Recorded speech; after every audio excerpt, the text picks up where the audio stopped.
In 1943, Atlantic convoys transported not only war supplies but also thousands of German prisoners captured in North Africa and Europe. And, expecting harsh treatment in the United States, these soldiers were surprised to find themselves treated according to the Geneva Convention. And, with one striking feature: no chains during escorted outings. Arriving at camps in states like Texas, Oklahoma, Nebraska, and Iowa, and they found structured communities rather than grim prisons. Young American guards maintained discipline with courtesy, and prisoners were allowed to visit nearby towns under light supervision, unshackled, a stark contrast to the brutal captivity they knew from Europe. And these rural towns, facing labor shortages due to American men serving overseas, relied on German POWs for agricultural and industrial work. And prisoners walked freely through fields or along main streets, often with minimal guards, marveling at intact towns, stocked shops, and civilians who treated them with reserved curiosity rather than hostility. And the absence of chains symbolized American confidence in maintaining order without humiliation, challenging Nazi propaganda that depicted the U.S. as barbaric. And letters home, though censored, conveyed their astonishment at this humane treatment, with some noting they felt more like workers than captives. And processed through East Coasters like Camp Shanks, prisoners were fingerprinted, given uniforms, and provided basic amenities, adhering to Geneva standards. Camps resembled small towns with barracks, mess halls, and even chapels. Work details, organized through formal contracts, and saw prisoners harvesting crops or working in mills, earning small stipends for camp purchases. This system, coupled with cultural exposure to American music and sports and civilian life, reshaped their perceptions of a nation they'd been taught to despise. And civilians had mixed reactions. Some resented the presence of former enemies, while others, especially farmers, appreciated their labor. Children's curiosity and small acts of kindness from locals softened the experience. Post-war and returning POWs carried memories of this unexpected humanity back to a devastated Germany, and where their stories of unshackled walks through prosperous towns contrasted sharply with their homeland's ruins. These experiences, and often recorded in memoirs and oral histories, influenced some prisoners' views on democracy, and leaving a lasting legacy of trust and reconciliation that defied wartime expectations. The narrative of German prisoners of war, POWs, in the United States during World War II extends beyond their initial shock at heat treatment and unshackled town visits. And as the war progressed, the experiences of these men deepened, and shaping not only their immediate perceptions but also their long-term understanding of the society that held them captive.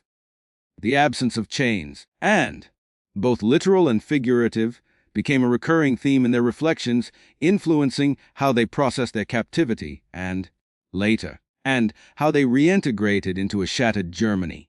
Daily life and cultural immersion for the nearly 400,000 German POWs housed across more than 40 states by mid-war, and life in American camps was a blend of routine and revelation.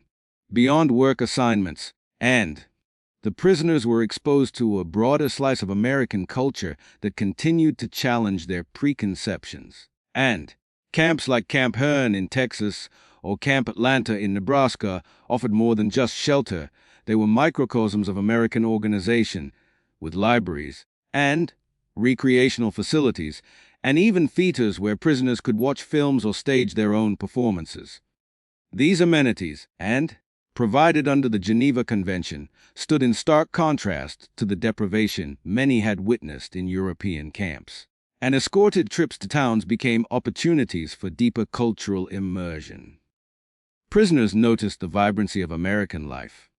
Jukeboxes playing swing music, and posters for community dances, and the casual banter of locals in diners. For men accustomed to the rigid propaganda of the Third Reich, and the openness of American society was jarring.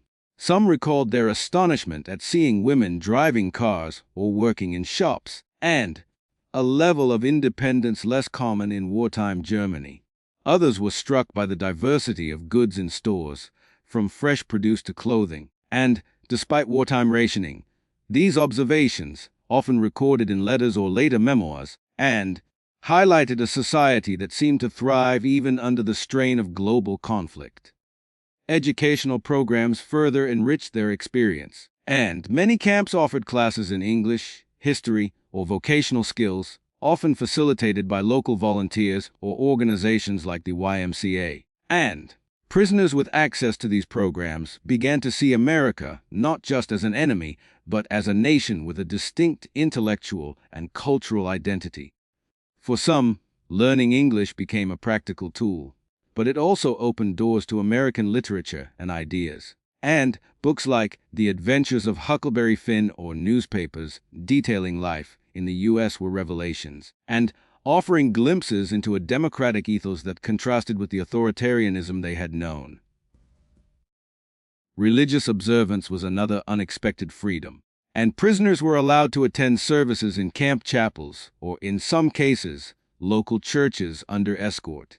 Catholic and Protestant services were common, and the respect shown to their faith, especially for those who had experienced religious suppression under Nazi policies, left a lasting impression. And one prisoner in a letter home described attending a Christmas service in a small Iowa church and noting the surreal experience of singing hymns alongside American civilians while still in a PW uniform.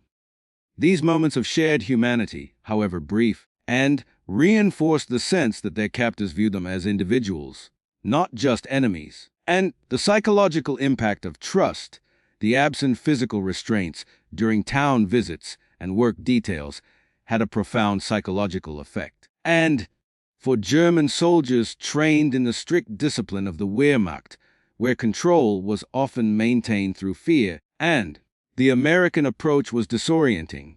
The trust implied by allowing them to move freely, albeit under guard, and suggested a confidence in the system that many found hard to reconcile with their prior beliefs.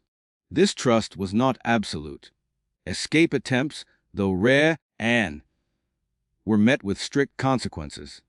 But it was enough to make prisoners question the propaganda that had painted Americans as chaotic and cruel. And this psychological shift was evident in the way prisoners interacted with their environment. In work details, and they were often given tools that could have been weapons, yet the expectation of cooperation was clear. Guards, typically young and outnumbered, and relied on mutual understanding rather than intimidation. One former POW recalled a moment in a Nebraska cornfield when a guard handed him a pitchfork and, saying simply, "Get to work."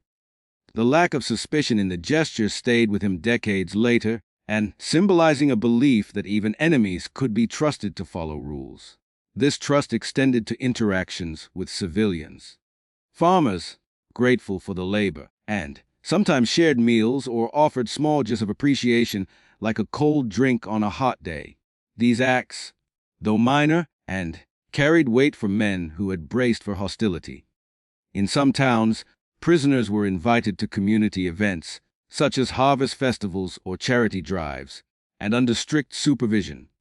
These experiences, documented in camp newsletters and oral histories, showed a side of America that was pragmatic yet compassionate, and willing to integrate enemy labor into its wartime economy while maintaining a baseline of dignity.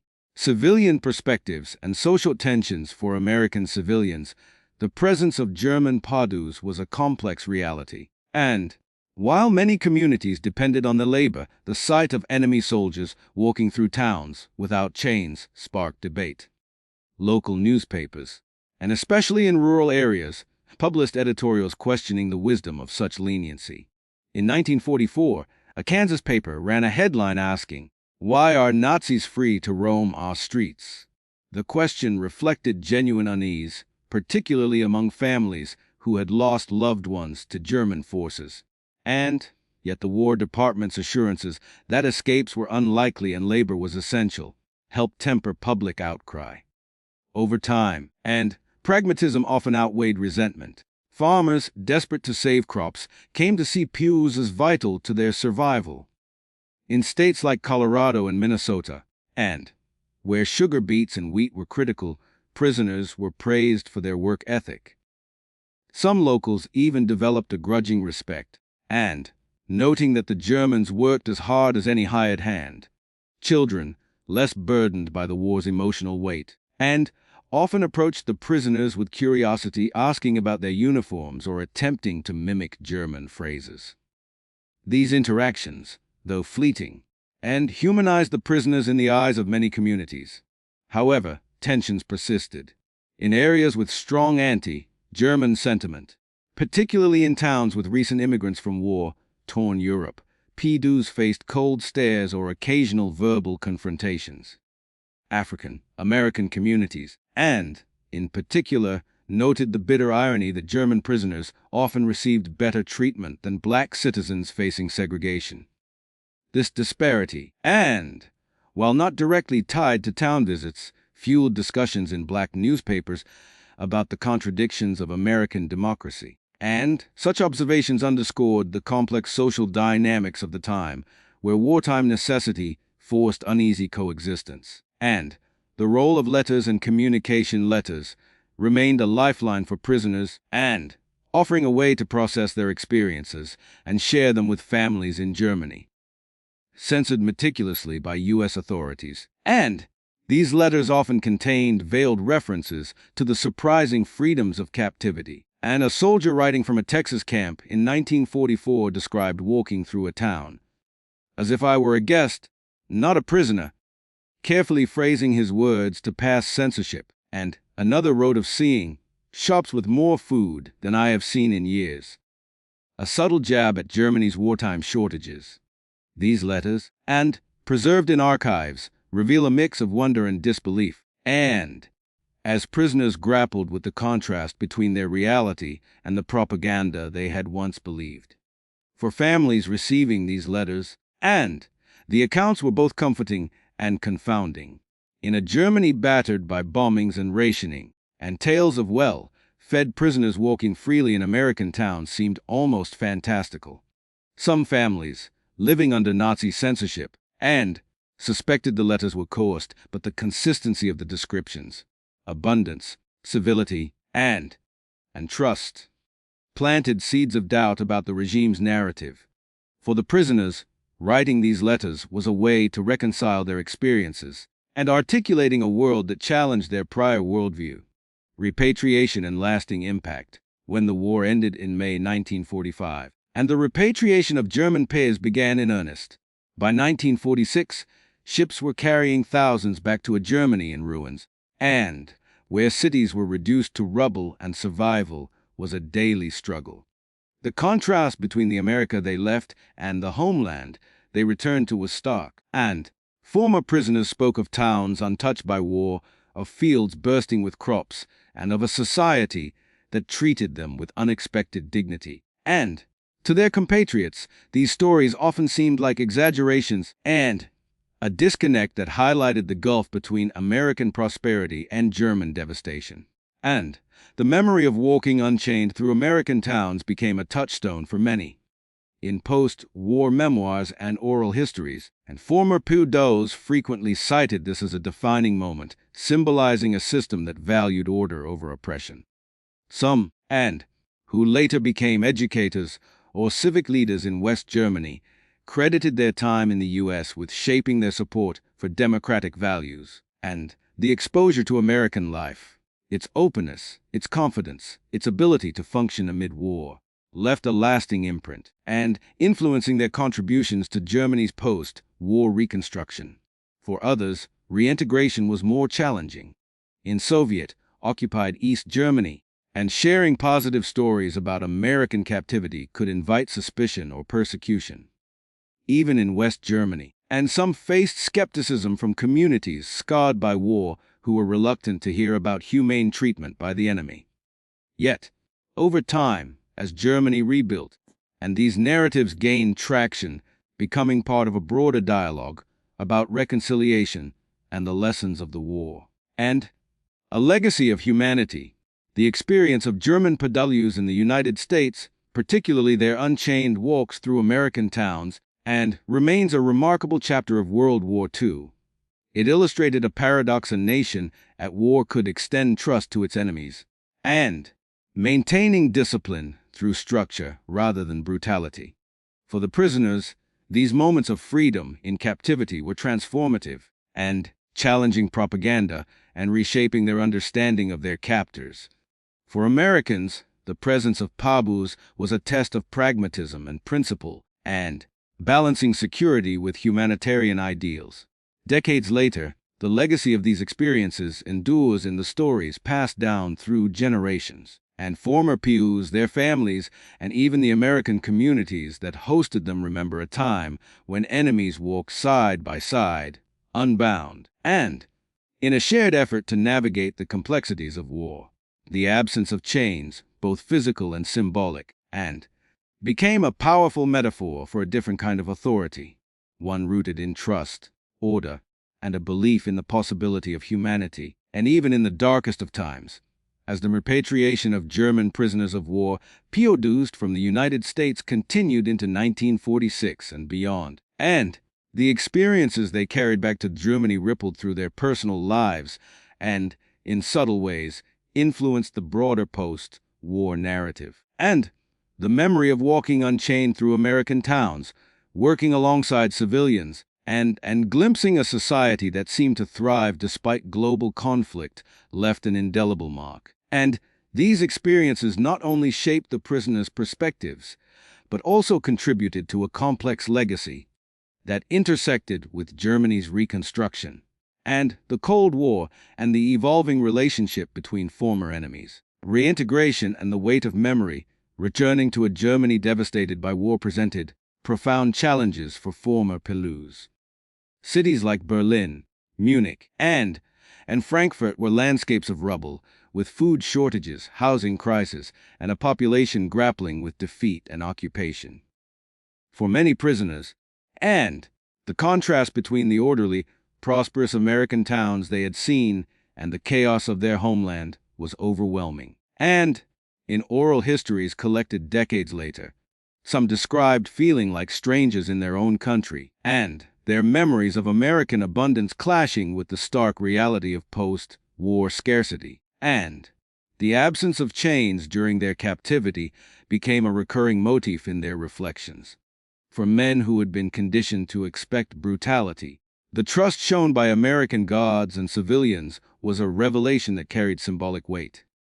One former POW, interviewed in the 1980s, and recalled a moment in a Texas town where a shopkeeper offered him a glass of water during a work detail.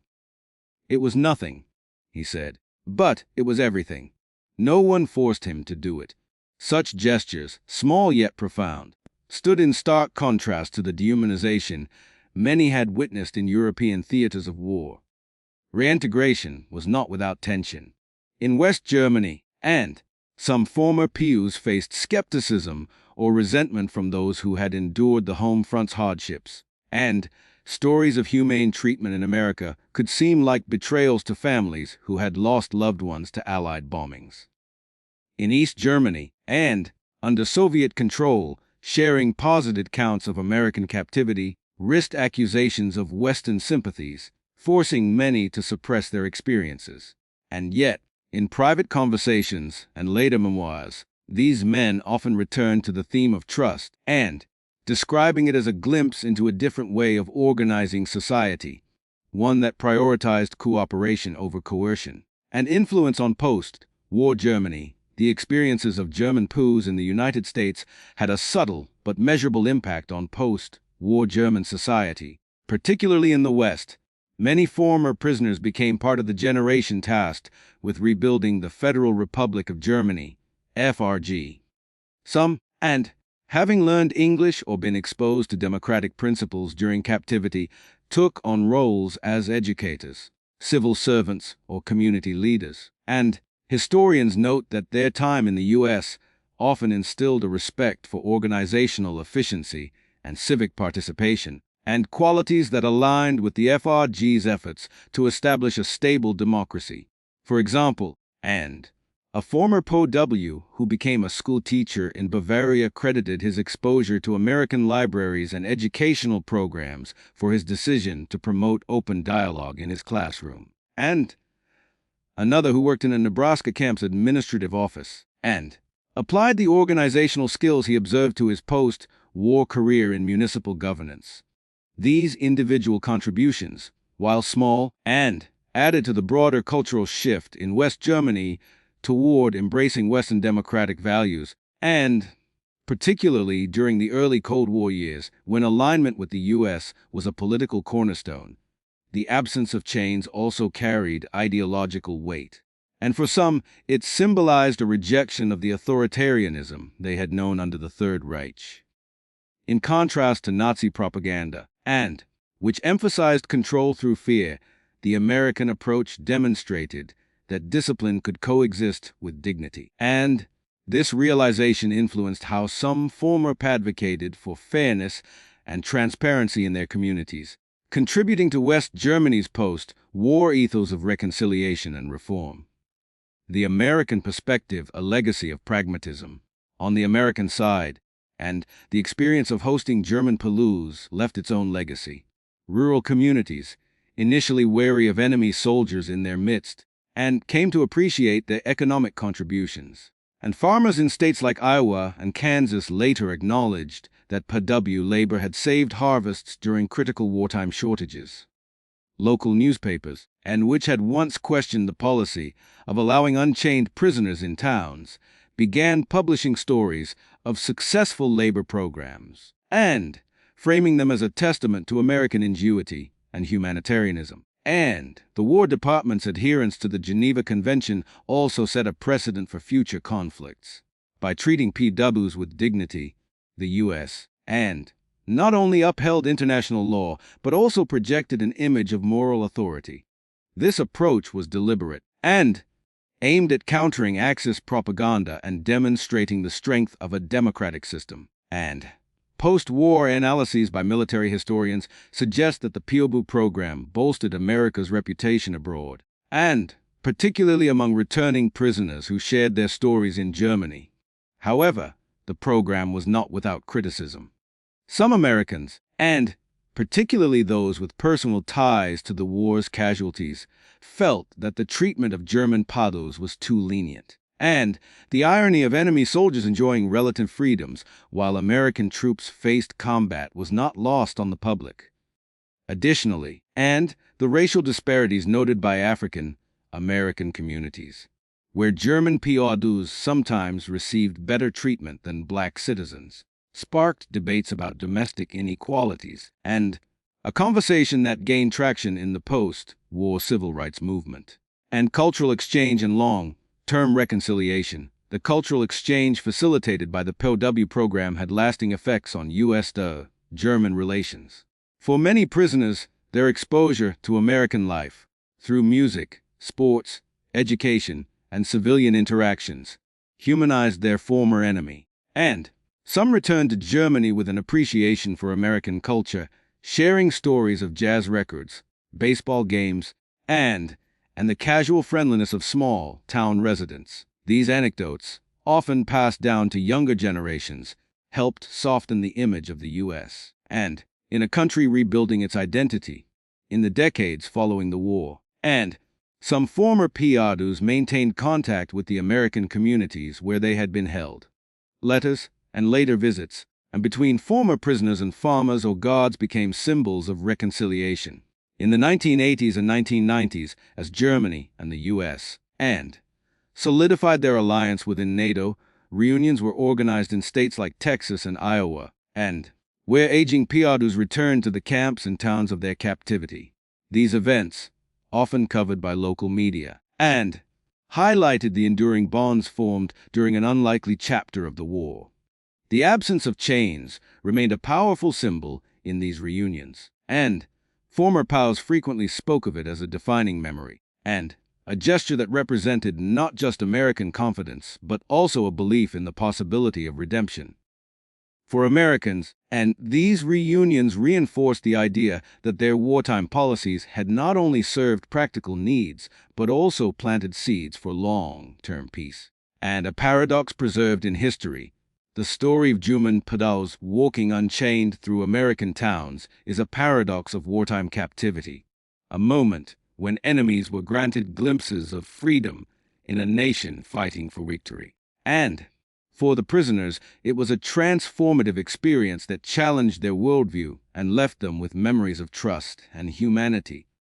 For Americans, and it was a pragmatic solution that balanced security, economy, and principle, demonstrating the strength of a system that could treat adversaries with dignity. And this chapter of World War II, often overshadowed by battles and grand strategies, reveals a quieter but equally significant aspect of the conflict. And it underscores how small acts, allowing a prisoner to walk without shackles, offering a glass of water, or sharing a hymn, could resonate across decades, and shaping personal lives and international relationships.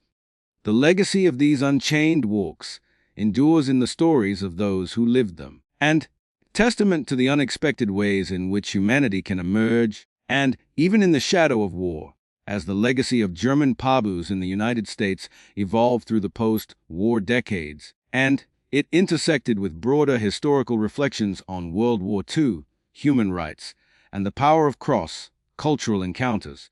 And the unchained walks through American towns, once a wartime anomaly, became a lens through which historians, filmmakers, and descendants examined the nuances of captivity and reconciliation.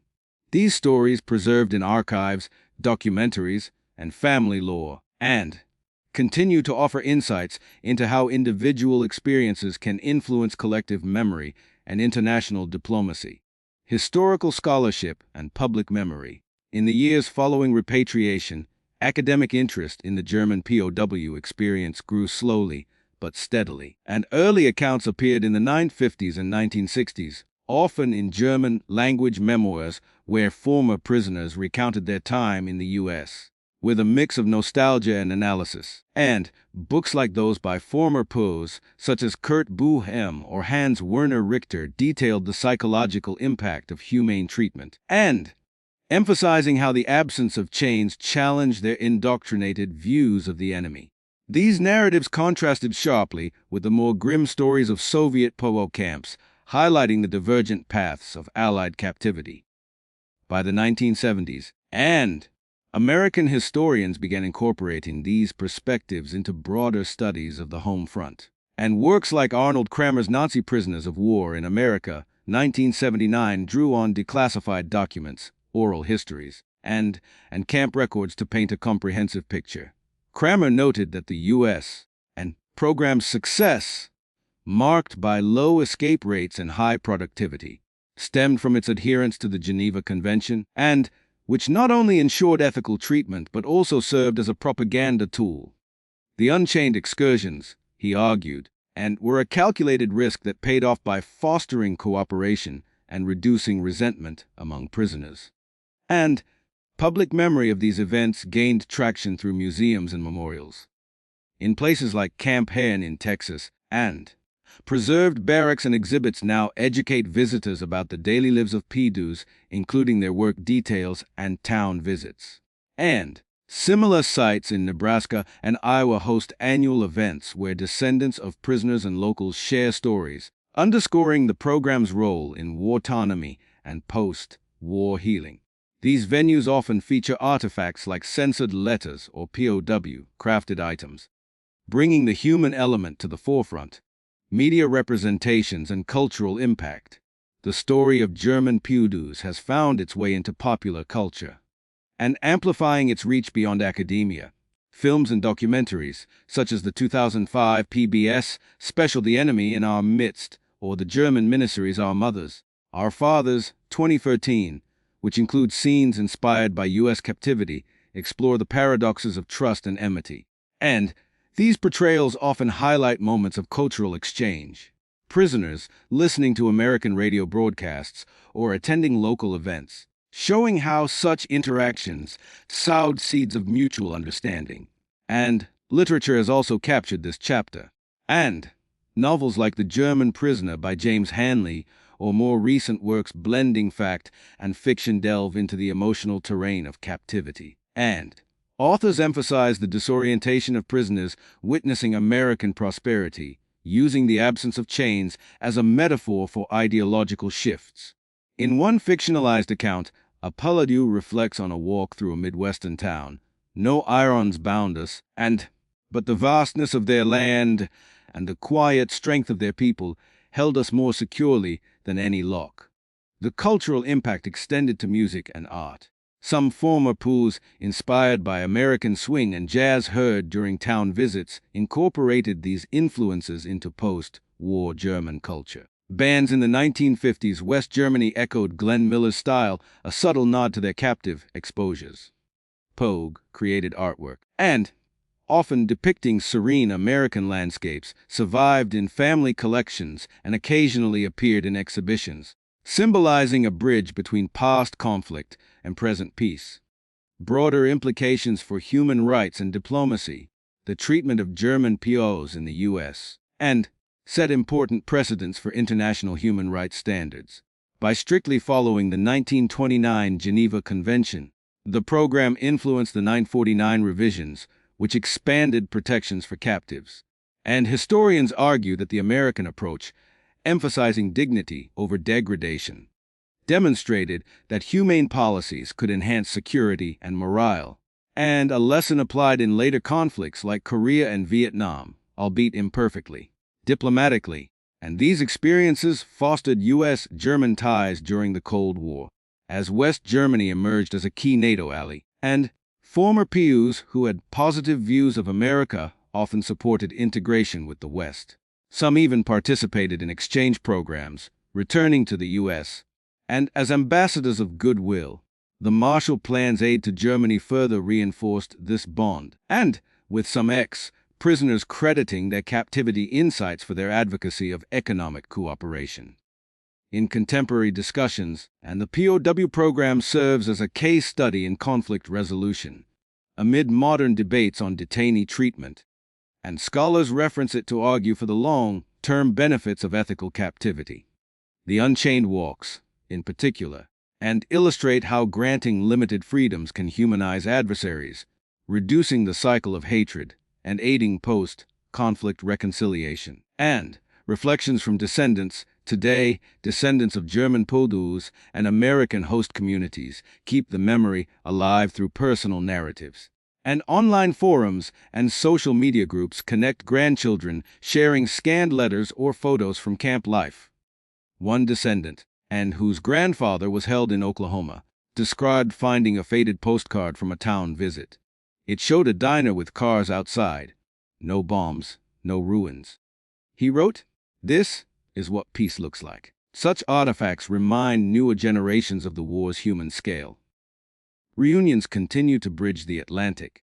In 2023, a group of German families visited Iowa's Algona camp, where they walked the same streets their ancestors had traversed unshackled, and locals shared stories of their grandparents' interactions with POWs, from shared harvests to holiday exchanges. And these gatherings emphasize themes of forgiveness and shared humanity, turning a wartime necessity into a symbol of enduring connection. And enduring paradox and lessons learned, the narrative of German POWs in America, with its unchained glimpses of freedom, encapsulates a profound paradox. And, in the heart of conflict, acts of trust can forge paths to understanding. For the prisoners, and it was a window into a world of abundance and order that reshaped their beliefs. For Americans, it was a demonstration of pragmatic idealism, and upholding principles while meeting wartime demands. And this quieter facet of World War II reminds us that history is not only made on battlefields, but in the everyday encounters that challenge stereotypes and build bridges. And the legacy of those unchained walks, rooted in dignity, curiosity, and mutual respect, continues to resonate, and offering timeless lessons on the power of humanity to transcend even the deepest divides of war. As global conflicts persist, these stories serve as a beacon and illustrating how treating adversaries with fairness can plant the seeds for lasting peace.